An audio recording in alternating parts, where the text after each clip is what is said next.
Salam sejahtera bagi kita semua, Bapak Ibu Saudara yang ada di rumah atau yang ada dimanapun yang mendengarkan firman Tuhan pada hari ini. Mari berikan waktu, hati dan pikiran kita sebentar untuk mendengarkan firman Tuhan ini yang menjadi kekuatan dalam satu hari ini untuk kita melakukan segala aktivitas kita. Sebelum kita mendengarkan firman Tuhan, mari kita angkat pujian bagi Tuhan, kita bernyanyi.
Kita berdoa. Ya Allah, Bapa kami, terima kasih Tuhan, dan kami puji nama-Mu dalam doa kami pada pagi hari ini, atas kesempatan dan kehidupan yang baru yang Tuhan anugerahkan dalam kehidupan kami, sehingga kami beroleh kekuatan dan kesempatan untuk dapat bangun kembali dari tempat tidur kami dan melanjutkan kehidupan kami dalam satu hari ini. Dan melalui firman-Mu ini Tuhan yang akan kami dengarkan, itulah yang melengkapi kami dalam satu hari ini dan menyertai kehidupan kami untuk selalu dapat berjalan dalam kehendak Tuhan. Terima kasih Tuhan, berkati firman-Mu ini hanya di dalam nama anak-Mu Tuhan Yesus Kristus, Juru Selamat kami yang hidup. Amin. Bapak Ibu Saudara yang dikasihi oleh Tuhan, firman Tuhan untuk kita pada hari ini, Kamis tanggal 23 Juni 2022, tertulis dalam kitab Yesaya, pasal 60 ayat 10.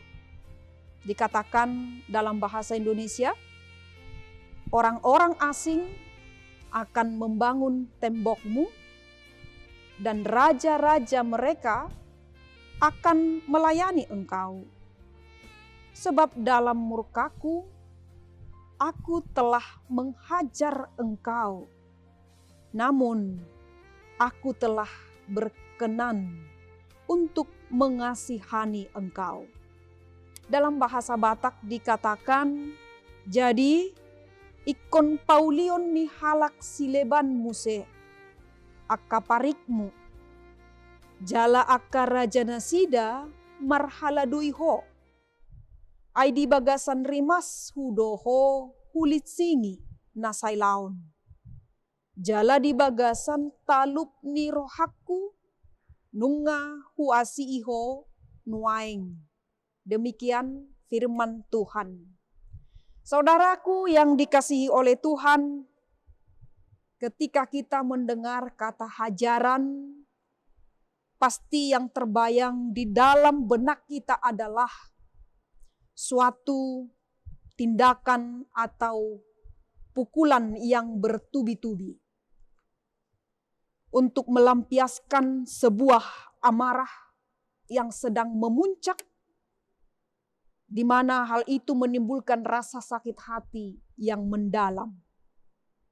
Tindakan menghajar ini biasanya dilakukan oleh seseorang yang menaruh dendam atau kebencian terhadap orang lain. Di dalam kekristenan, hal itu tidaklah dapat dilakukan. Artinya dalam kekristenan hal itu tidak diperbolehkan demikian.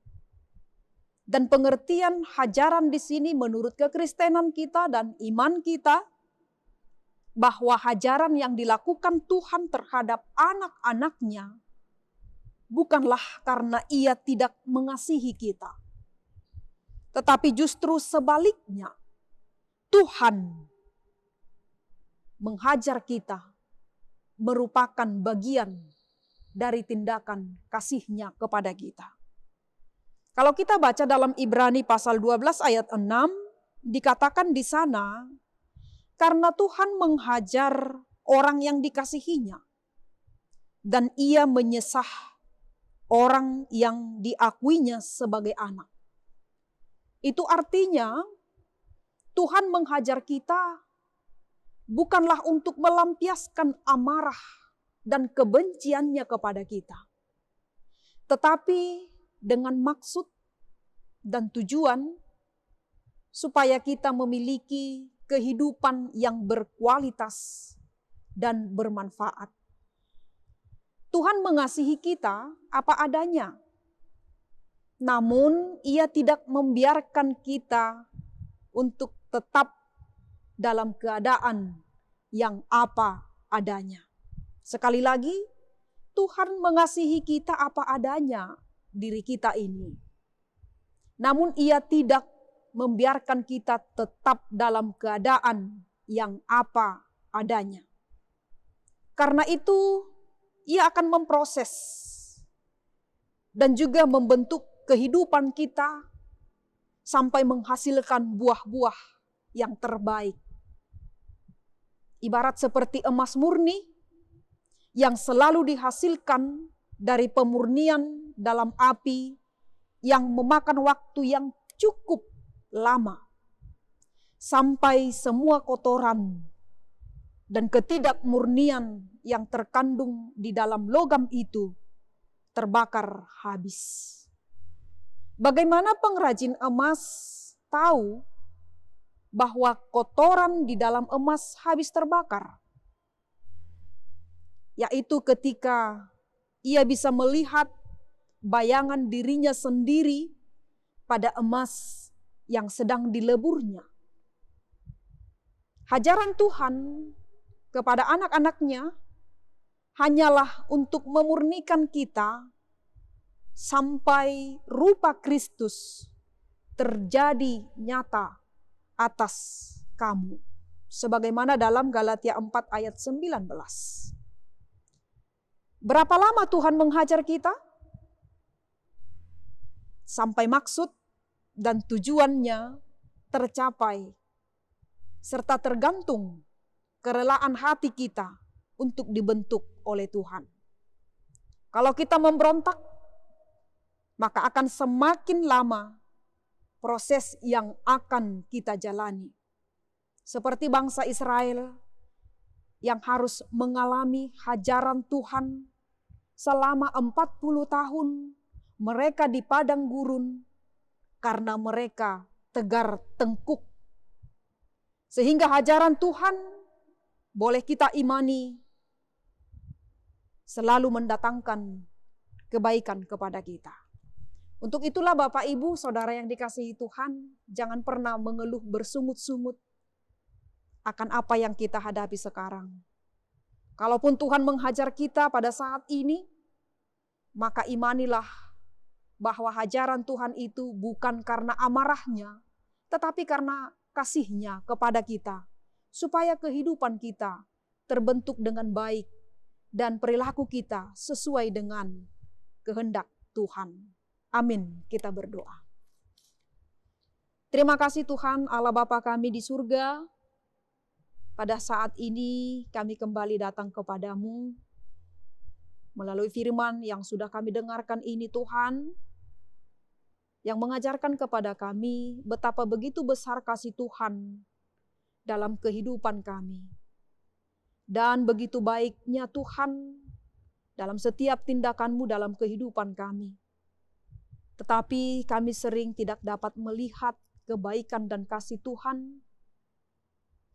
Kami berpikir bahwa segala penderitaan, kesusahan, pergumulan hidup kami ini, Tuhan menghajar kami sebagai bentuk amarah Tuhan kepada kami. Tetapi sebaliknya Tuhan, ketika Tuhan menghajar kami melalui penderitaan karena dosa-dosa yang sudah kami lakukan, itu bertujuan semata-mata untuk membentuk kami menjadi orang-orang Kristen yang berkualitas, yang mampu menghasilkan buah-buah yang baik, yang dapat memuliakan nama Tuhan. Untuk itu Tuhan, bentuklah kami sesuai dengan kehendak Tuhan. Ajarlah kami Tuhan sesuai dengan apa yang dikehendaki Tuhan dalam kehidupan kami. Dan berikan kepada kami roh yang penurut dan setia dalam mengikut Tuhan. Apapun yang terjadi melalui firman-Mu, itu akan menguatkan kami dan menjadi penopang dalam kehidupan kami ini. Kami yakin dan percaya Tuhan tidak akan membiarkan kami sendiri dalam menghadapi kesusahan kami di tengah-tengah dunia ini. Dan juga saudara-saudara kami yang sedang bergumul dalam kehidupannya, dalam kesusahan hidup yang dia alami pada saat ini, Tuhan tolong dan berikan Roh Kudus Tuhan diam dalam hati, pikiran, agar semua perbuatan-perbuatan jahat terhindar dari kehidupan orang-orang yang menghadapi kesusahan dan juga dalam kehidupan kami dalam satu hari ini. Terima kasih Tuhan. Kami serahkan hidup kami hanya ke dalam tuntunan tangan Tuhan. Kiranya Tuhan menyertai perjalanan hidup kami dalam satu hari ini. Terima kasih Tuhan, di dalam nama anak-Mu, Tuhan Yesus Kristus kami berdoa. Amin. Anugerah dari Tuhan kita Yesus Kristus, kasih setia dari Allah Bapa, serta melalui persekutuan Roh Kudus, kiranya menyertai kita hari ini sampai selama-lamanya. Amin. Bapak Ibu Saudara yang dikasihi Tuhan, kami mengucapkan kepada kita semua selamat beraktivitas. Tuhan Yesus memberkati. Shalom.